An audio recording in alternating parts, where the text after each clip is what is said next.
before we get to Q&A and a discussion on climate change or circular economy or investments for that matter would not be complete without China. So our last speaker today is Min Zhou. She's the co-founder and managing partner of CM Venture Capital, which she started in 2010. And prior to that, she spent 6 years at Rockwell Scientific as a scientist developing new materials before she switched to venture capital with Unilever Technologies in 2003. So clearly a great experience from science to application and markets to now investing in the economy. So Min, over to you. Thank you, Aluna. Good afternoon, everyone. And thank you, Aluna, and as organizer for inviting me to speak at this panel. So just one slide about CM Venture Capital. So we are a China-focused materials and industrial fund.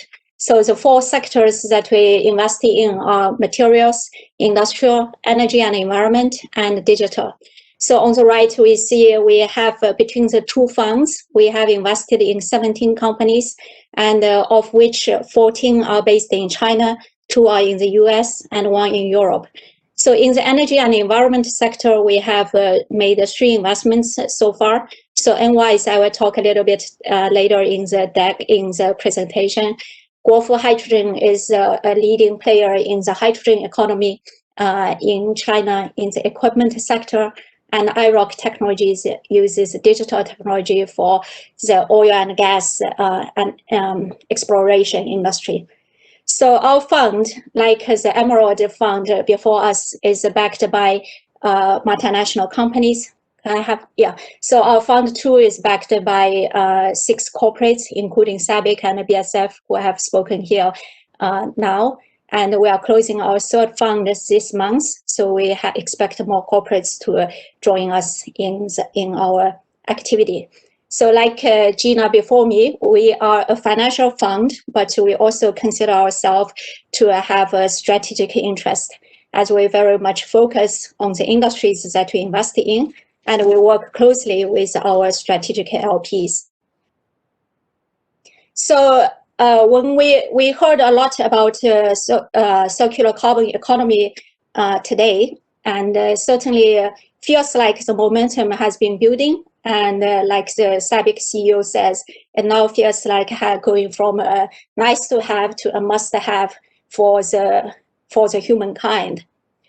So as a VC investor, what we need to do is to look at the big trend and to really focus on the micro companies where we can see profitable businesses, especially since as a venture fund, we have a limited lifetime. So our fund is typically only 8 years. So when we look at the business models that is in the CCE, I took a framework from the innovation insight work, talking about 5 business models in the CCE, which includes sharing, product as a service, circular supply chain, product life extension, and recovery and recycling. We analyze each, and in fact, each business model has quite some challenges from a VC perspective. So for example, for sharing economy, there's a trust issue. And I think with the pandemic crisis, it actually the whole sharing economy is suffering quite a bit. From the product as a service model, we think it really only makes sense for high value goods. So you can't, there's no one who wants to share common goods available. And on the circular supply chain, usually it's quite an expensive process actually. And then there's an issue of a small scale of raw material available if you are looking at bio-derived materials. So I will explain a little more later. And from product life extension model, where we are looking at extending the use of the product to use it longer and therefore reducing the amount of product that is needed, it's usually most products have low product value at the end of the life. So the extension makes it more, the extension model actually is hard to find a big enough sector to put it in. And then in recovery and recycling, there's a big challenge that we often see is actually in collection. collection challenges. And also the volume must be actually enough there to meet economic profitability. So from CM Venture Capital, because we are more materials and industrial hardware fund, so the relevant business model to us are really circular supply chain, the product life extension, recovery, and recycling. Yeah, if we look at these three business models, I summarize that I think we have three major challenges or overarching challenges related to these three particular business models or in the materials and hardware space. One is foremost all is the cost competitiveness versus incumbent. So we talk a lot about biodegradable material, for example, or bioderived material. And the reality is it's very difficult to achieve cost competitiveness with the petrochemical-based incumbent. So that's one very challenging, overarching big challenge. And then the second challenge from venture perspective is really collection versus distribution. Because when I think about the industries that have been building in the last 100 years, everybody has built a distribution chain. Like everyone knows how to distribute their product, but no one has really built a collection and putting it back to use chain. So if we are looking at a linear economy to a circular economy, you got to collect your product at the end of product life when the product is already in millions of consumers' hands, where there is no reverse from distribution in terms of collecting at the end of the product. So I think there's a whole middle collection value chain that needs to be built. And then the third challenge is really at meaningful scale.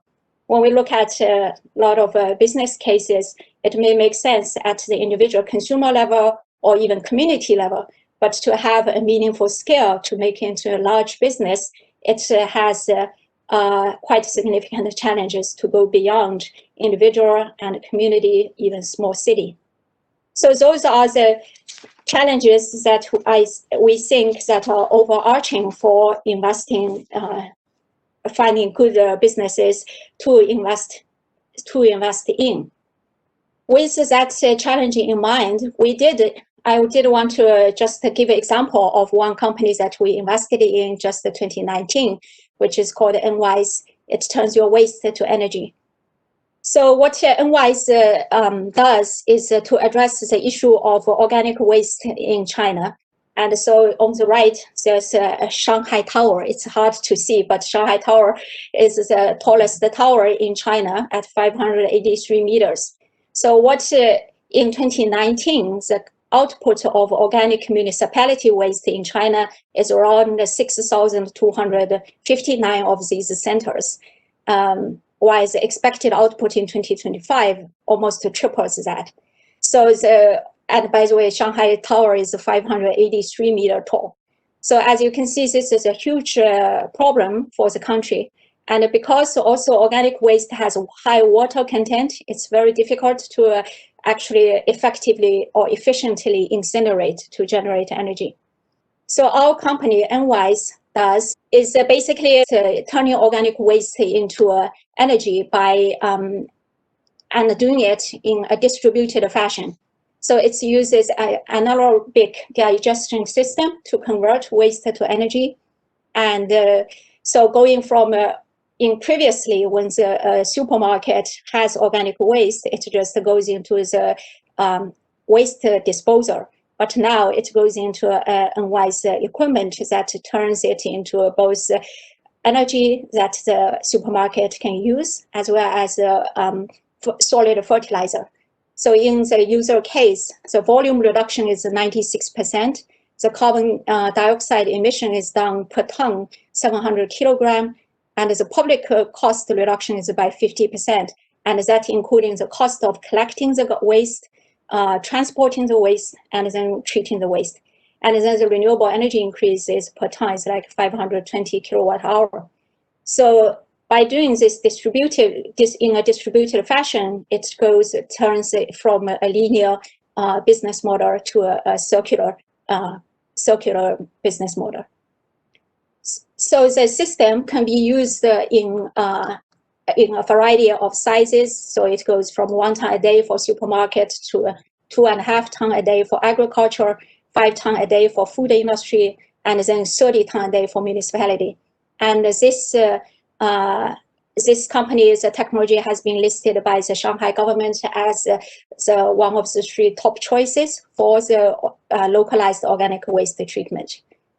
So I want to use this example to say it's a good example to highlight a couple of promises that China shows for CCE. One is certainly first of all is the economic power. So greater impact comes from large economy and high population. So the waste management is staggering, as what we saw in the number of Shanghai towers that the country is producing in just the organic waste alone. And the second is really policy tailwind. So opportunities from favorable policies. So I'm sure everyone read that President Xi of China said that by 2060, China will be carbon neutral. So that's a very recent development. But even in Enwise case, we knew the company like from 2011, and the entrepreneur has been developing it, but it's just very slow to take off until 2019, when Shanghai actually pushed out policy to separate waste from dry waste to wet waste, and forcing the wet waste to be treated locally. And this immediately drives the business to take off. So the policy tailwind is an extremely critical point for inflection point. And that's what we really like. We want to invest in businesses, but we really want to invest in them at the inflection point. And then the third is that advantage China has is really in the complete industrial chain. So very stable industrial infrastructure and complete value chain for most industries in China. And then the last one is execution. So I believe China has world-leading speed of execution, both because the government is very powerful. When it pushes out policies, the society really moves, and everyone really moves. So, and secondly, from entrepreneurs are working extremely hard and quick, and there's a sense of urgency to catch up. So those are China, we believe that in the long term shows promises for CCE investments in the long term, and we are committed to continue to look at the sector. So a number of areas that we're looking at for our new fund 3, in the circular supply chain, we're looking at waste to material.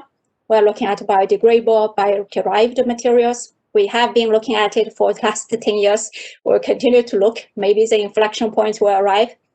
So in product life extension, we are looking at electronic EV battery second life. I think that's one area where there's enough of them to make a difference, and there's high enough value at the end of first life to actually think about a second life. And then we're also looking at remanufacturing. So this is to take products and remanufacture into a brand new product. And then in recovery and recycling, we're looking at waste and resource management. We just invested in a new material company for water membrane space. And we're looking at automated sorting and recycling for the recycling industry. So the last slide, I want to say that although the big trend is there for CCE, and we believe that China has a big potential for CCE, for VC investments, it's all very micro. We're investing in only 10 to 12 companies in a fund. So we need to look at the particular case. So we, like I said, we very much look at the inflection point, whether the timing is number one consideration for us besides everything else. Is we have a 4-year, 8-year life, we've got to invest at the inflection point of that particular company. And we do this with our fund has a partnership model where we work closely with the government, we work closely with our strategic limited partners. We are very embedded in the entrepreneur community. We work with our portfolio companies. So that's working together in this win-win-win model. We are looking to make some good investment, very targeted investment in this very big long-term trend. Thank you. Thanks, Gina. But you hit upon, I think, a key point, and I think particularly looking at the collaboration between, I think, CVCs like us and obviously funds like yourselves. This space is a long sales cycle or long, how do you call it, inflection point, maybe meant to use your term, sector. And clearly we as CVCs are playing in it, and you and financial sectors as well. So Min, how do you see this dynamic, and how do you think the two parties could work together, given our perhaps common objective of a sustainable economy, but different timelines and financial targets, perhaps? Yeah, thank you for the question. I was still at your last question, but yeah, I want to just also say a little bit about that clean tech question, and then I will quickly come to your question. So for the clean tech question, actually, I was smiling when you asked that question, because I think one of the reasons I moved to China to start CM Venture Capital was because I thought it was impossible to do this material hardware investing in the US, where I was investing, because for what Gina said, the capital intensive and the long time horizon. And I thought that a lot of the clean tech companies in the US didn't anticipate how fast China was scaling up in a lot of the areas, like the solar and driving the cost down. So like Sorindra literally went bankrupt, because by the time its technology is mature, the Chinese already have the silicon at such a low cost. So there was no point for the Sorindra technology. So I thought, oh my God, I need to go to China to understand what's going on, not only from just to be aware of what's going on in China, so I can make good investments. So coming back to that, that's also just what thought about that. And in terms of working with the corporates, I do feel like it's a very good model, because for us, what we bring is a very big discipline in terms of when we look at for inflection points, we look for the management team, and we look at very with I would say very picky eye. Like Gina said, we only invest in 1% of the company we see, and but at the same time, the corporates bring a tremendous amount of resources with their brand distribution network and their global reach and so on. So if we can work together, let's say with our pickiness and the corporates' reach, we feel it's actually very good to come together to help some of the very selected companies to reach its global potential. So we have examples of how our portfolio company work with corporates.